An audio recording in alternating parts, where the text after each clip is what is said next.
The Square Enix purge doesn't stop, baby. We have more updates on the Square Enix purge that is going on the western side. And we also have another update on our boy the Reunion, who last time I went over some stuff that happened with him. But first, let's get into the big news. So 11 employees from Square Enix Creative, a department created by Rick Mirrorless, I think it's Mirrorless, in 2020, oh, well, that tells you everything right there, have been laid off in the major Western publishing restructuring. Some worked with John Henneke at Blizzard and Ignited Mind. So here's a thread about this type of stuff. So this looks like, is this all 11 people? It might be. I don't know, but we'll go through the thread. Executive Director Rick Mirrorless worked at Blizzard as the creative director on Overwatch and Global Publishing, led by Henneke from 2017 to 2018. After Henneke became the CMO of Square Enix in 2018, Rick was hired in 2020 and created Creative. He was the first person to hold this title. His LinkedIn stats say that he aligns creative direction with business goals while fostering collaboration across marketing, publishing strategy, and the development of Japanese teams. His focus is to continuously push the boundaries of how they express the Square Enix brand in the West. What boundaries are we going to push? I wonder. John Henneke was hired at Square Enix as Chief Marketing Officer in 2018. We're getting the full-on lore breakdown, all right? Sit back. We're getting the lore video here. In 2020, Rick joined the Square Enix team in a role that didn't exist before this time. So a role was made up for Rick. He joined John Henneke in an executive leadership position, along with another former Blizzard coworker, Michelle Schroeder.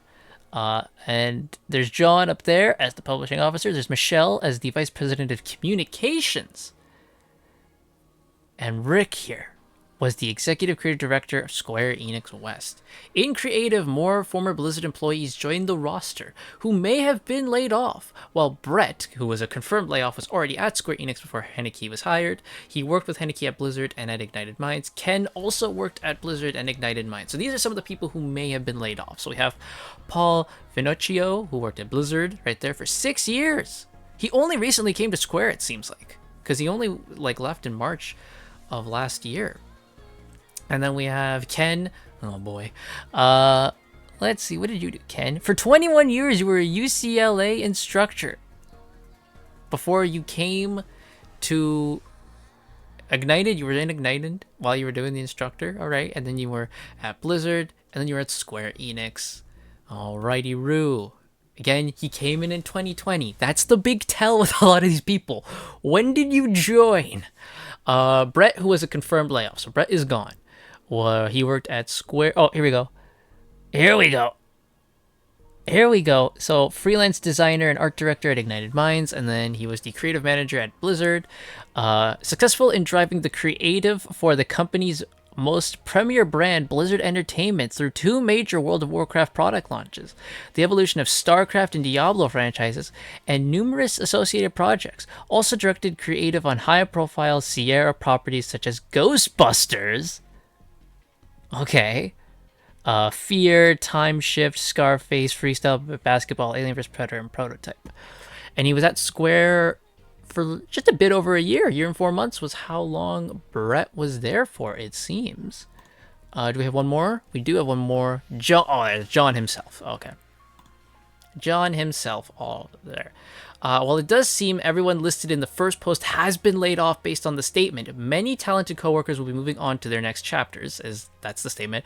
I've confirmed 5. It is important to see how many ex-Blizzard employees and executives are at Square Enix. This particular layoff seems to be directly tied to the restructuring of the Square Enix Western publishing side, which was led by John. Okay.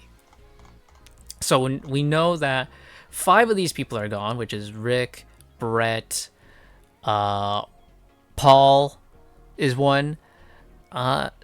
Ken is another one. Okay, so that's 4, and then I guess John would be the 5th. I think Maggie K is also gone too. I think we saw that she's gone too. But pretty much all of these people are gone, is what it says.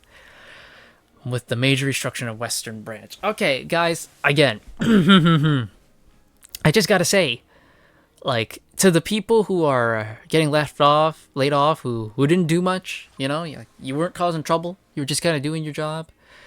Sorry, I do feel sorry for you, but to the ones who are inserting all of this freaking mumbo jumbo nonsense into my Square Enix games, sayonara is all I can say. You have no business being here. Goodbye. Don't let the door hit your ass on the way out. Now, with this update, and with all the Reunion is doing, because the Reunion has been the premier source for all these Square Enix layoffs that are coming. Well, some retaliation was happening. So we talked about this, that Square Enix blocked him on a bunch of different accounts.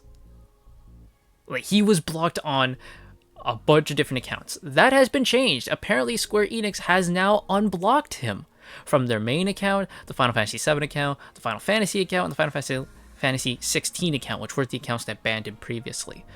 So he has been unbanned. And then Neon here is like, did they fire whoever blocked you? Who knows, you know? Square seems to be learning from their mistakes. It's nice to see. I'm optimistic about their future. Glad they unblocked you. Fingers crossed. Comes from Endymion. Endymion's cool dude. He really is. And of course, a lot of people, see, the good thing is they are paying attention, yeah? Oh, the layoffs probably could have took place on X too. That could be. Could be. Maybe some of the people who were blocking Reunion got fired. Or they were told, hey, don't do it. But good for him. He's unblocked now. Good for the Reunion, but it doesn't end there because, you know, as we all know, the people who champion a lot of the stuff that's been going on recently, they're not the most sane people. They're not the most level-headed people. And when you confront them about their ideologies and them pushing all this nonsense onto people who don't want it, rather than take a step back, reflect, am I coming on a bit too strong? Am I pushing this too hard? No, it's them that are wrong. They're the bigots. They're the racists. And they respond by trying to hack into your account. Someone has attempted to hack into my account 10 times. If something does happen, I just want everyone to know the situation. And here are the pictures. Regain access, hacked or compromised. There's this little email there from yesterday. And password reset request. Was this you? Look at that. Make sure you have two-step verification enabled. I hate two-step verification, but this is one of those instances where it is useful. I know firsthand how some of those localizers are pure slime balls. Stay safe. Yes. The localizers are awful people. And it's not just localizers. This is probably also a lot of the people who go around, the tourists who come around and they wave the flag. You know, they wave the Rainbow Mafia flag, and they don't actually buy the games, and they let all these products get destroyed, and then they move on to the next one, and then the true fans are left with the rubble. We see it how many times? And considering that these people don't just hack accounts, they try to dox people, send threats to their houses. Yeah, they're not exactly the best sort.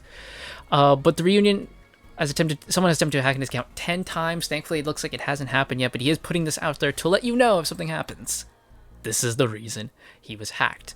But good news for him, though, he is unblocked from the accounts. And we have more, apparently 11 people have been laid off in the newest round. So that's all I got. Thank you all so much for watching. Hope you enjoyed, and I'll see you guys next time.